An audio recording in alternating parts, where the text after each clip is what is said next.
Welcome back to the show. It's Rene and Anthony from My Liberty Loans. Today we're going to talk about something kind of fun.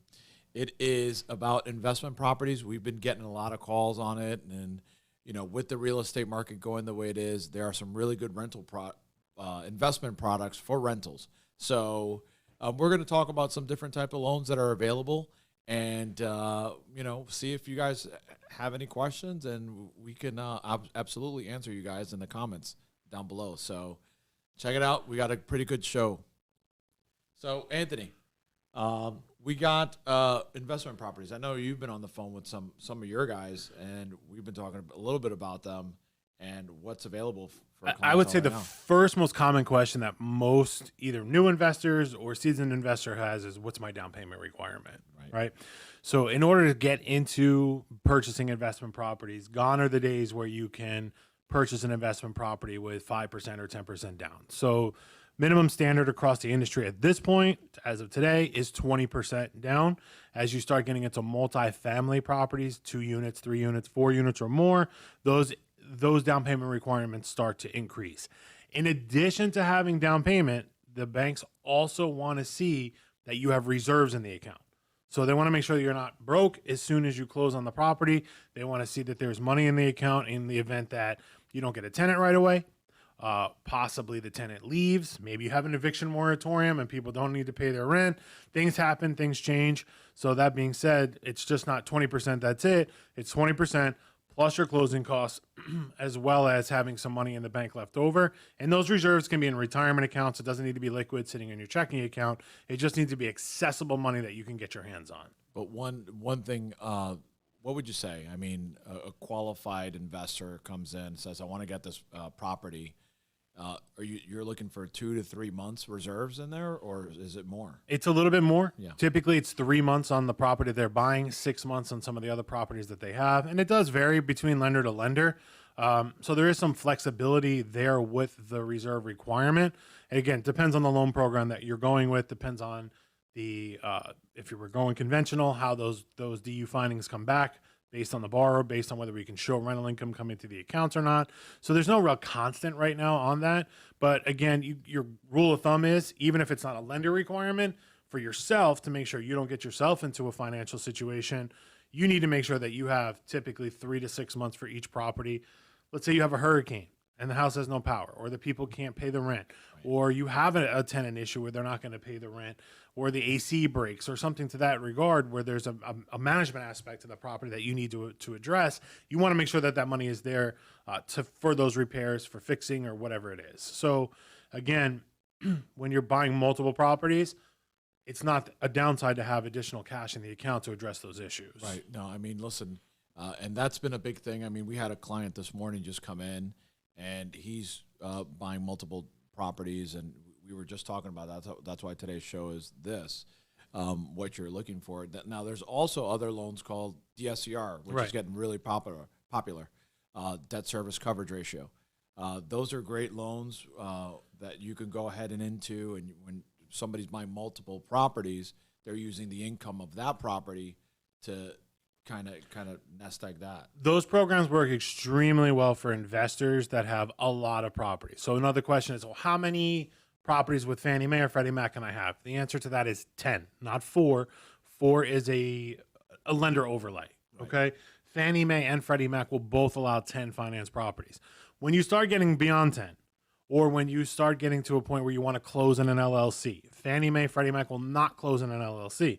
So if you want to close in an LLC, if you are a self-employed borrower and you don't have a lot of money being reported on your tax returns, if you have a lot of properties where it gets really convoluted of how the rent is being reported, the DSCR programs, which is a debt service coverage ratio loan, is exactly how it sounds. The only thing the bank is looking for is A, where is the down payment coming from? And B, does the rent of that property cover the mortgage payment? So if they're looking at, when the appraiser goes out to the house, he says, listen, Mr. and Mrs. Jones, this house is worth $200,000, and the rental income for this property based on the rental comps in the area today are $2,000 a month. As long as your mortgage payment is $2,000 or less, that's all they're looking for. That's the qualification for that loan. I mean, it's a great loan for those investors that are coming in, and you could either be would you say a first-time investor, or which that's another show that we're going to actually talk about, so we won't get too deep into the first-time investor, but we'll get you a little taste of it, but still. Yeah, it could be a first-time investor. Again, depends on the situation. It has its applications, its typical application. You would have if someone doesn't want to give a lot of documentation, potentially doesn't have the tax returns completed. Their tax returns are super aggressive. Maybe they're showing losses on the return because of however their CPA, reported their income. So maybe there was a lot of capital investment into a business, so they're not showing a positive cash flow. Whatever it is, it just clears all of the 1040s off the table. It clears all of the paycheck stubs off the table, and all you're giving is 2 months bank statement showing, look, here's where the down payment's coming from. Here's my 20% down, and this is then the appraiser comes in and says this property is worth whatever, hopefully whatever you're paying for it, plus here's what it's renting. And the great thing about these particular types of appraisals, and we do these appraisals as well on conventional loans also, is that as an investor, before going into the property, this is what my house is worth. Obviously, we all want to know that, but also what potentially could I be getting for rent? And we know a lot of people have an opinion on what you should be getting or what you could be getting or what you may be getting, but this is a realistic determination based on what the comparable rentals are going in the area, so that before you make your decision on the property and close on the property, and now you're financially obligated to it, you know whether or not that this is a viable investment that's going to generate a cash flow. Nobody's buying income properties to break even. Right. So you want to make sure that these properties are cash flowing so that you can actually see if I'm putting $40,000 or $50,000 down on a $250,000 property, how much money am I making on that $50,000? Am I making $300, $400, $500 a month, so I can see what my rate of return is on my investment? Why break even?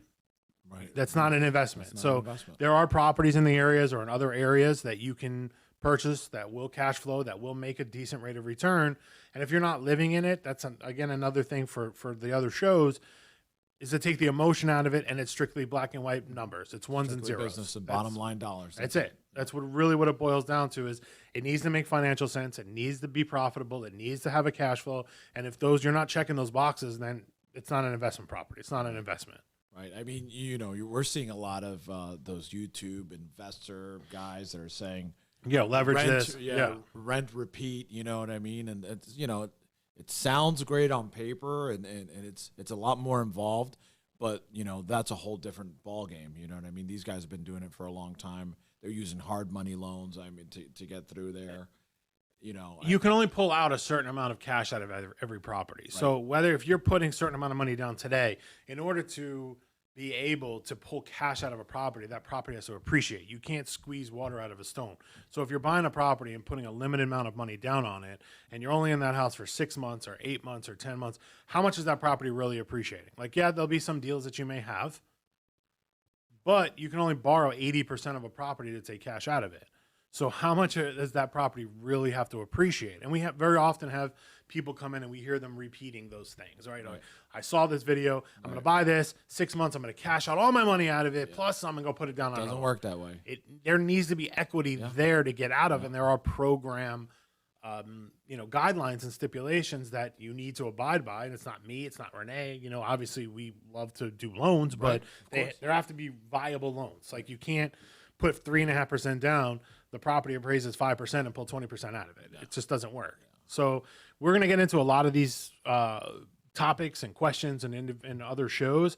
If you have any questions, hit us on the comment link or give us a call here at the office. Yeah, we have our IG. It is at mylibertyloans. We have our Facebook at mylibertyloans as well. So definitely either hit the comments below or you can reach out to us. Call us, email us, Anthony at mylibertyloans, Rene at mylibertyloans.